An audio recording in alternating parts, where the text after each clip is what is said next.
Hello everyone, welcome to stock market training. हमने हमारे पिछले वीडियो में सीखा ROE is return on equity, मतलब how much times a company is earning in a year by the money raised from equity. ROE is more important than net margin.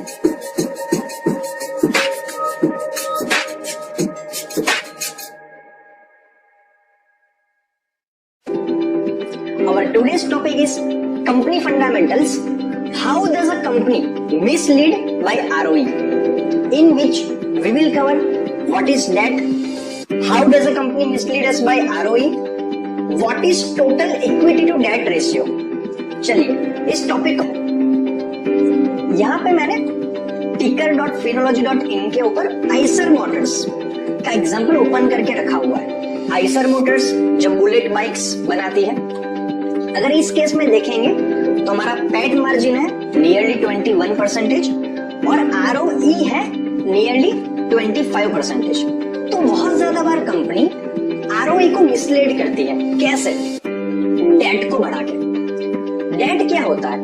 It measures the cost of running a company in relation to its operating income. बहुत बार कंपनियां क्या करती है, equity से जरिए पैसा raise ना करके डेट के जरिए पैसा रेज करते हैं। हम आगे डिस्कस कर चुके हुए हैं, इक्विटी जो पैसा रेज करेंगे सामने उनको शेयर्स देने पड़ेंगे, डेट जो पैसा रेज करेंगे सामने इंटरेस्ट चुकाना पड़ेगा, हमें शेयर्स देने की जरूरत नहीं है। तो चलिए एग्जांपल से समझते हैं कैसे कंपनी हमें मिसलीड कर सकती है ROE को मिसगाइड करके। केस 1 समझते हैं। मान लीजिए हमने बिजनेस में 200 रुपए लगाए इक्विटी के जरिए और इन दिस केस डेट हमने लिया है 0 और कंपनी ने पूरे साल के अंदर 50 रुपए का प्रॉफिट अर्न किया। तो इन दिस केस हमारा ROE आएगा 25%। कैसे? 50 डिवाइड बाई 200 इंटू 100 परसेंटेज में कन्वर्ट करने के लिए। तो इन दिस केस हमारा ROE का डेटा हमें एग्जैक्ट पिक्चर दिखाएगा कि कंपनी कितना प्रॉफिट अर्न कर पा रही है। चलिए केस 2 समझते हैं। केस 2 के अंदर हमने इक्विटी के जरिए 100 रुपए रेज करे और 100 रुपए रेज करे डेट के जरिए और 12% इंटरेस्ट, हमें एक साल का 12% इंटरेस्ट चुकाना पड़ेगा।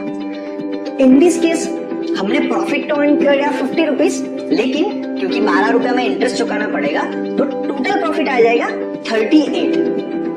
लेकिन अभी समझने की बात क्या है, ROE का मतलब होता है रिटर्न ऑन इक्विटी, जो डिनोमिनेटर में हम सिर्फ इक्विटी से जो पैसा रेज किया है वही कंसीडर करेंगे। तो in the case of ROC हमारा फॉर्मूला कैसा बनेगा? Profit that is 38 divide by equity that is 100। In case 1 हमारा इक्विटी 200 था, इन दिस केस इक्विटी 100 है।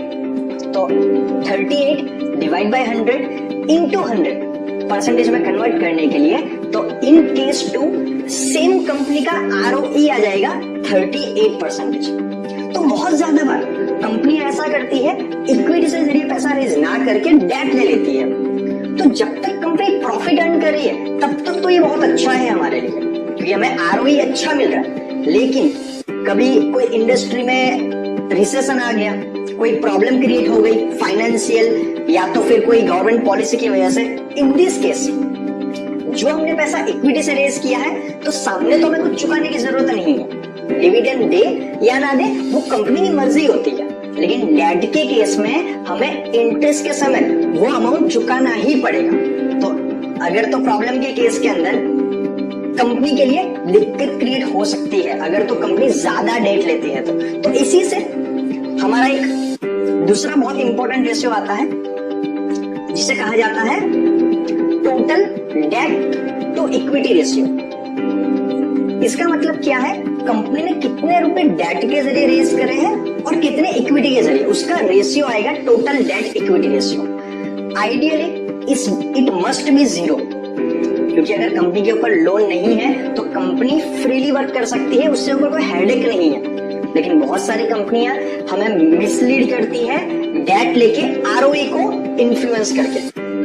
और हमने यहाँ पे देखा in the case of Eicher Motors कि ऐसा जरूरी नहीं है कि डेट अगर तो लेंगे तभी हमारा ROE अच्छा हो सकता है।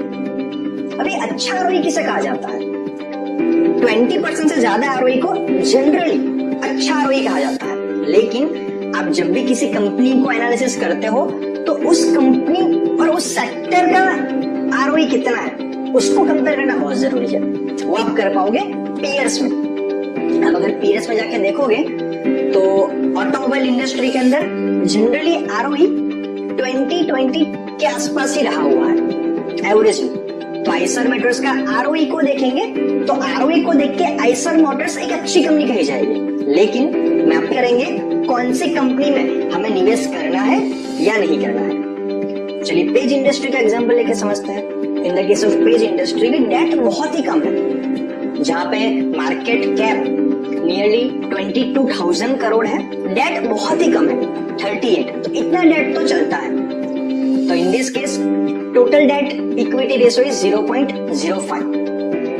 बहुत सारे स्टूडेंट जो कॉमर्स में पढ़ाई करते हैं उनको पढ़ाई में आइडियल डेट इक्विटी रेशियो थियरिकली 2:1 सिखाया जाता है कि आपने जितना पैसा इक्विटी से रेज किया है उससे दुगने पैसे आप डेट से रेज कर सकते हो।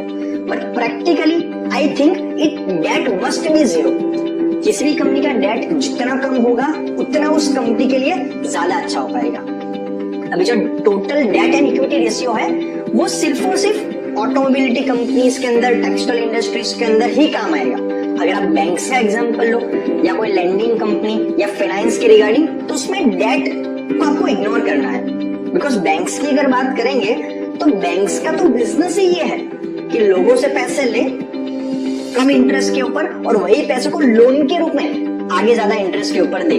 तो बैंक्स के अंदर डेट इक्विटी रेशियो को हमें इग्नोर करना है। लेकिन उसके अलावा बाकी सारी कंपनी, फाइनेंस सेक्टर को छोड़ के बाकी सारी इंडस्ट्रीज के अंदर डेट इक्विटी रेशियो को हमें बहुत ज्यादा वेटेज देने की जरूरत है। आज के वीडियो में हमने सीखा while checking ROE always check debt as well. क्या कंपनी ने उधार लेके आरओई को मिसलीड तो नहीं किया है? Ideally total debt equity ratio should be 0। आज के वीडियो में इतना ही, मिलते हैं नेक्स्ट वीडियो में। Thank you very much.